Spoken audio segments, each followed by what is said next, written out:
Muy buenos días, dominicanos, muy buenos días, dominicanas. Esto es Cátedra Médica. Hoy viernes 28 de enero del año 2022.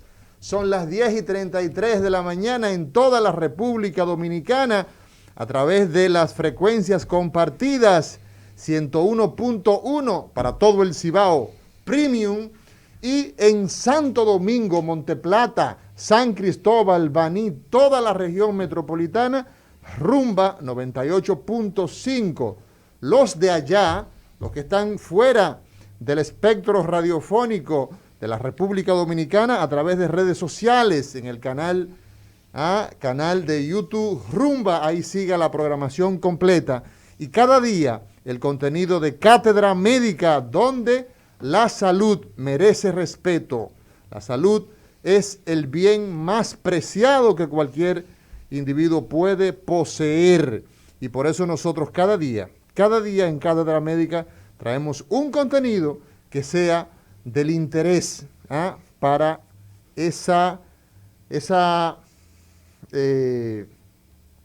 necesidad que tenemos los seres humanos de saber cómo preservar la salud, pues lo tengamos. Y ciertamente ese es el propósito cada día. Muy buenos días, Lisania Salcedo. Muy buenos días, doctor Roberto Lafontaine, a través del mundo del silicio. Buenos días, doctora Mauri García, doctor Roberto Lafontaine. Hoy cerrando una semana laboral con el compromiso que como equipo de la Cátedra Médica tenemos cada día de traer esta información importante a nuestra audiencia, esta información que le guarde este respeto a su salud. Doctor Roberto Lafontaine, buenos días.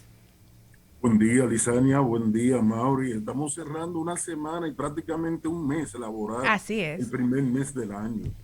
Así mismo es. Saludar también a nuestro equipo técnico, acá el señor Labur y a don Ismael, que cada día nos colaboran. Sin ellos es imposible sacar este producto de comunicación que tenemos con tanto interés, porque la salud merece respeto. Sobre el escritorio de Cátedra Médica tenemos lo siguiente.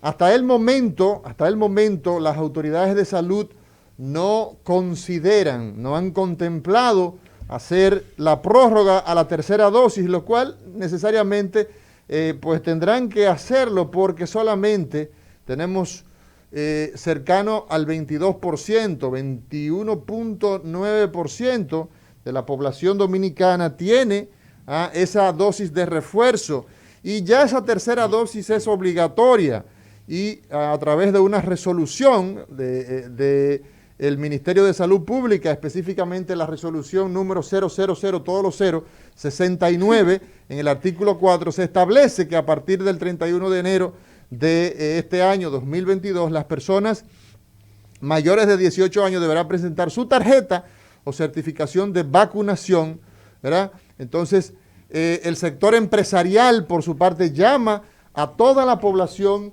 a vacunarse. Y esto, pues, evidentemente es en procura de lograr lo que hemos visto en algunos países. Por ejemplo, Lisania, fíjate que Reino Unido, Inglaterra, ha abandonado las medidas que tenía contra la pandemia. Ellos hicieron un plan A y un plan B. Así es. ¿Verdad?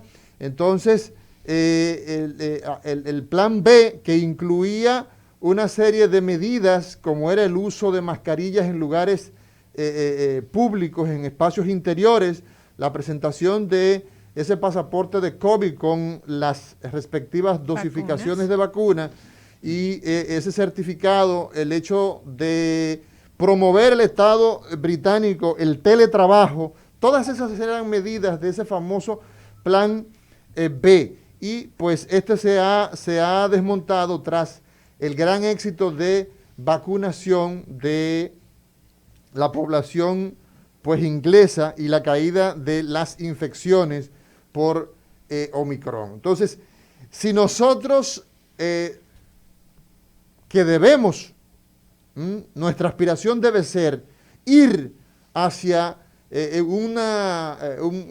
flexibilizar las medidas y todo esto desde el punto de vista oficial, aunque en muchos lugares no parece existir ningún tipo de medida, pues nosotros tenemos que seguir fortaleciendo lo relativo a las vacunas, la vacunación. La vacunación hay que fortalecerla. Lisania Salcedo. En otro aspecto, doctor, algunos pediatras han alertado el riesgo de la sobremedicación en algunos niños en estos casos de COVID. La doctora Ruth de la Cruz, quien es neumóloga pediatra, destacó en el día de ayer que el 80% de los niños afectados por el virus del COVID presentan síntomas leves, por lo que en algunos casos no es necesaria la medicación. Además, puntualizó que solo se deben indicar el uso de antibióticos cuando se sospecha de una sobreinfección bacteriana. Ese es un problema muy fuerte que tenemos en nuestro país. De hecho, la resistencia que tienen bacterias que hacen las bacterias a los habituales antibióticos es producto del abuso que hemos hecho históricamente con los antibióticos. Yo recuerdo que en mi campo, en mi Catalina de Altamira, allá en Puerto Plata, la gente iba a la pulpería, iba al colmado y decía, dame una ampicilina 500 que me duele la cabeza. Un antibiótico lo utilizaba como un analgésico, y esa automedicación y ese abuso de los antibióticos, los procesos gripales, los procesos virales en términos generales, y el caso del COVID, el 80% tiene un comportamiento muy leve, muchos casos son asintomáticos, y cuando nosotros sobremedicamos, abusamos de ese recurso, en el momento en el que lo necesitamos, pues lo que tenemos es que nuestro organismo ha creado una tremenda resistencia. Y esa es una preocupación muy válida que hace la doctora de la Cruz, quien es una profesional de talla, neumóloga pediatra, donde básicamente establece la necesidad de ser cauto, de ser cuidadosos en este sentido, y nosotros lo vemos como muy válido. Otro aspecto sobre el escritorio de Cátedra Médica es el hallazgo de una proteína que puede predecir si un paciente va a sufrir rechazo ante un trasplante, y en particular trasplante de hígado. Es un trabajo muy interesante que se hace en varias universidades, más de 26 investigadores aproximadamente participaron, liderados por la Universidad de Northwest de Illinois, y es una especie de genoma humano frente al tema de las proteínas. Un estudio bastante interesante, puesto que las proteínas, que son unas moléculas grandes, unas moléculas muy complejas, que están vinculadas a procesos pues muy amplios. Tenemos, por ejemplo, el tema de las inmunoglobulinas, forman parte estructurales de nuestro cuerpo, y de funciones también, como no. Las proteínas tienen un papel fundamental en la vida del ser humano y también en las enfermedades. Y este es un hallazgo muy interesante que pudiera decirnos, ¿no? Pudiera enseñarnos que descodificando, haciendo una codificación de cada una de esas partes de esas proteínas, pues pudiéramos ver cuál de ellas es responsable en las diferentes enfermedades humanas. Todo este contenido sobre el escritorio de Cátedra Médica, hoy viernes 28 de enero. Señor Cátedra director. Médica, porque la salud merece respeto. Cada día usted tiene una cita con los principales profesionales de la salud y la información que necesita para una vida saludable. La Cátedra Médica, bajo la dirección y el liderazgo del doctor Amaury García. La Cátedra Médica, de lunes a viernes de 10:30 de la mañana a 12 del mediodía, por Rumba 98.5. La Cátedra Médica, porque la salud merece respeto. En la Cátedra Médica, un día como hoy en la medicina. Un día como hoy en la medicina, 28 de enero del año 1922, nace Robert Hallett, un bioquímico estadounidense, quien fue galardonado por el Premio Nobel de Fisiología o Medicina en el año 1968 por su interpretación del código genético y su función en la síntesis de proteínas. En la Cátedra Médica, un día como hoy en la medicina. El cerebro humano y el sistema nervioso tienen caminos que solo conocen los que le dan cráneo. En la Cátedra Médica recorremos los caminos del cerebro. Así es, amigos que siguen cada día Cátedra Médica. Continuamos en el día de hoy con un contenido de su interés. Y en el día de hoy nosotros vamos a hablar de un tema que tiene que ver con una de las patas, uno de los soportes del concepto salud. El concepto salud, si a usted le preguntan en este momento, usted que va en su vehículo, usted que está en este momento en su casa haciendo sus quehaceres, que está en su oficina, y le preguntan, ¿qué es la salud? Bueno, pues la salud es ese estado de bienestar desde el punto de vista físico, psicológico y social. Entonces, pues evidentemente, la salud es una construcción que se da en base a esos tres aspectos. A lo físico, me duele la cabeza, estoy sangrando, tengo hinchada la muñeca, eso es lo físico, ¿no? Tengo una preocupación, no me deja dormir, estoy nervioso, pienso que todo me va a ir mal. Ese es en el aspecto psicológico.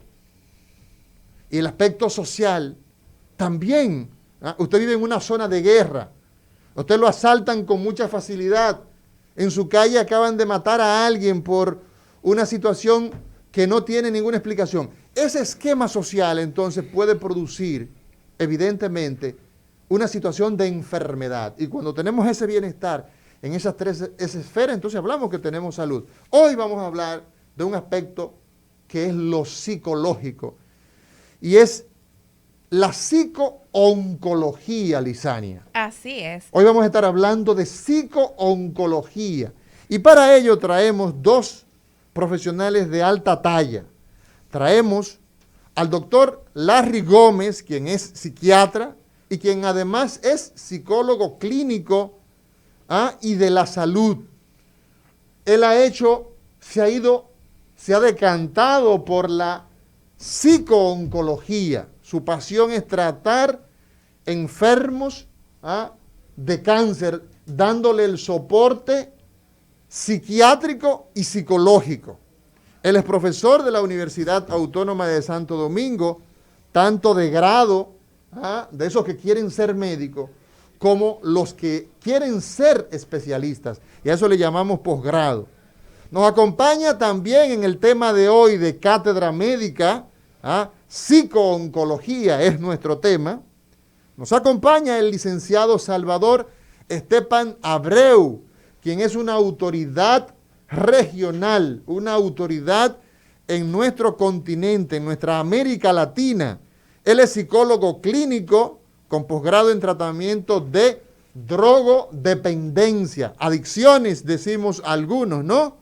Posgrado en terapia de grupo, y tiene un magíster en psicología comunitaria y posgrado en terapia de parejas. Así que el tema de hoy, psico-oncología, estaremos tratándolo con estos dos colosos de la psiquiatría y de la psicología con el enfoque psico-oncológico. La Cátedra Médica, porque la salud merece respeto.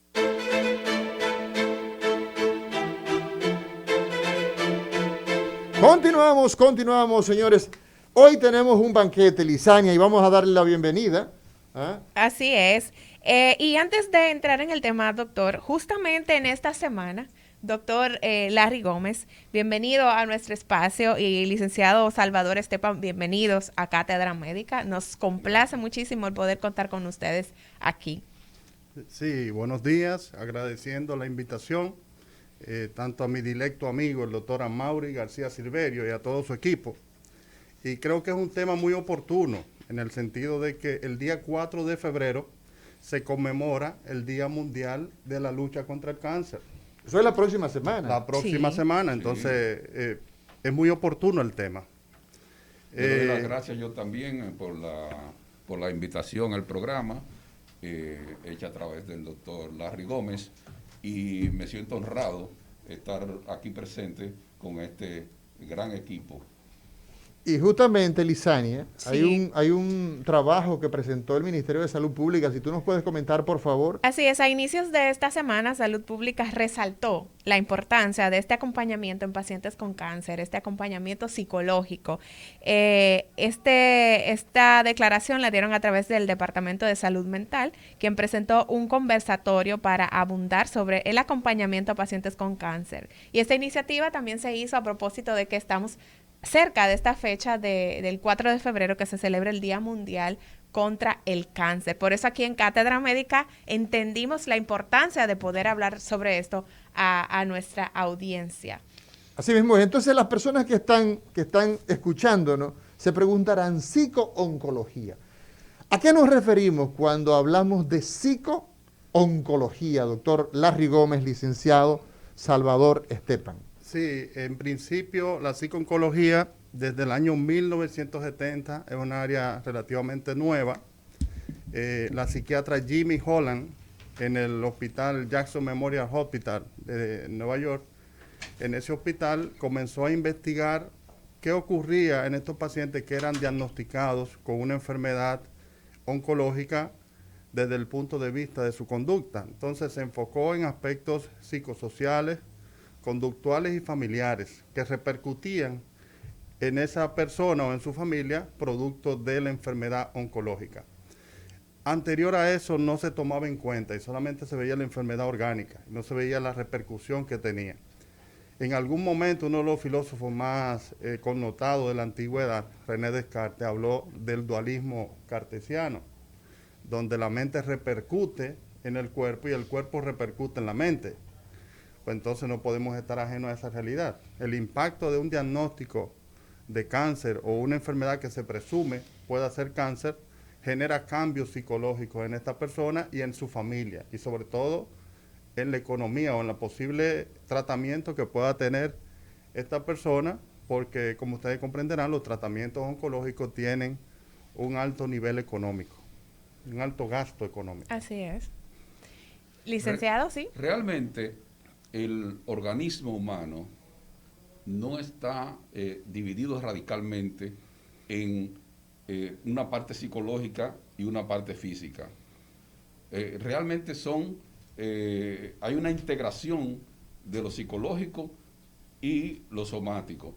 Y lo psicológico influye en lo somático y viceversa.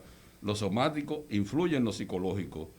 Si usted tiene un callo en un pie o un clavito en el zapato, como dice, pues fácilmente usted genera una serie de comportamientos psicológicos que son diferentes a su comportamiento normal. Por tanto, se podría decir que toda enfermedad es psicosomática prácticamente, porque tiene una dimensión física y una dimensión psicológica. Y hasta, algunos señalan, una dimensión espiritual. Así es, de hecho, mucha gente dice, en el argot popular, aquel paciente estaba bien hasta que le dieron un diagnóstico. Inmediatamente comenzó a presentar debilidad, a acostarse y no levantarse más de la cama. Eso es porque la mente pudo más que lo físico. Entonces, en ese sentido, el objetivo de la psico-oncología, ¿cuál es? El objetivo principal de esta área es sobre todo el acompañamiento al paciente, a los familiares, en torno a la enfermedad del paciente. porque al momento de un diagnóstico oncológico se generan muchas expectativas. ¿Cuáles son esas expectativas? Doctor, voy a sentir dolor. Doctor, mi economía se va a colapsar. Mi economía va a colapsar. Mi salud, mi calidad de vida se va a deteriorar. ¿Es curable esta enfermedad? O sea, son muchas las interrogantes que surgen a raíz de un diagnóstico. Y eso, como toda experiencia nueva, le va a generar un nivel de angustia que comienza principalmente con la negación. No, esto no me puede estar pasando a mí. Esa es la primera pregunta. Esto no me puede estar pasando. Poner en duda ese diagnóstico. Luego de esto viene la ira como consecuencia del diagnóstico. Luego la depresión. Y luego la negociación. Y finalmente la aceptación, que son etapas que se van agotando.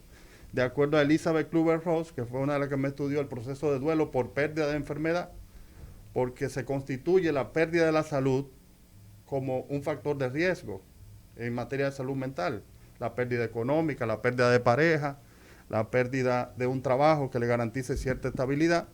Todos esos son factores de riesgo en salud mental, de manera que la salud no escapa a este factor de riesgo. Cuando hay un diagnóstico que cambia la vida de un paciente y que la gente comúnmente asocia cáncer igual a muerte, aunque no sea necesariamente así, porque sabemos que hay muchos cánceres que se curan y que luego de seguimiento, pero todavía la gente tiene muy interiorizado el asunto de que cáncer es igual a muerte. ¿Cuál es el peligro de un paciente que ha sido diagnosticado con cáncer de no contar con ese apoyo psiquiátrico, con ese apoyo psicológico, licenciado Salvador Estepan? Existe el peligro de que la persona piense que ya su vida acabó, que su vida terminó y que ya no hay más nada que hacer. Que, como dice la gente, cuelga los guantes, totalmente. Y que cunda en esa persona la desesperanza, una desesperanza total, una idea de que ya la muerte es inminente y va a ser una muerte con mucho sufrimiento, con mucho dolor, que algunos entonces al entrar en un plano depresivo piensan en el suicidio como salida. Y el problema está no solamente en esa persona que fue diagnosticada, sino en sus seres queridos, en sus familiares que les rodean, que piensan entonces que van también a pasar por un viacrucis, por situaciones extremas, y que incluso eso va a empobrecer totalmente la familia.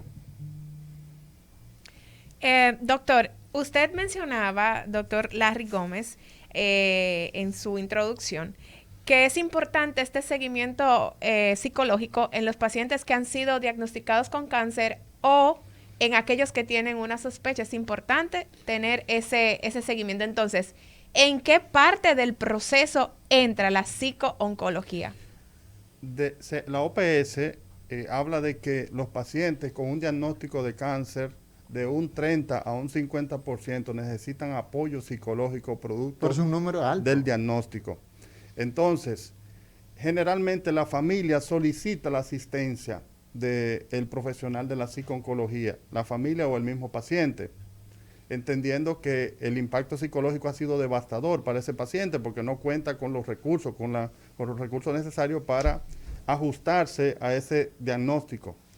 Entonces, generalmente el médico que evalúa al paciente cuando está hospitalizado, o el familiar o el mismo paciente demandan ese servicio porque entienden que podría ayudarle. En muchas ocasiones hay pacientes que necesitan medicamentos, que sabemos que un alto porcentaje, digamos un 40 o un 50% de estos pacientes experimentan depresión y ansiedad, y que muchas veces, también un dato importante, el médico tratante en muchos casos, le da una información que el paciente no maneja y que le genera mucha angustia. Entonces, no es lo mismo, estamos pensando en una enfermedad que podría cambiar tu vida, que usted le diga, tú tienes cáncer.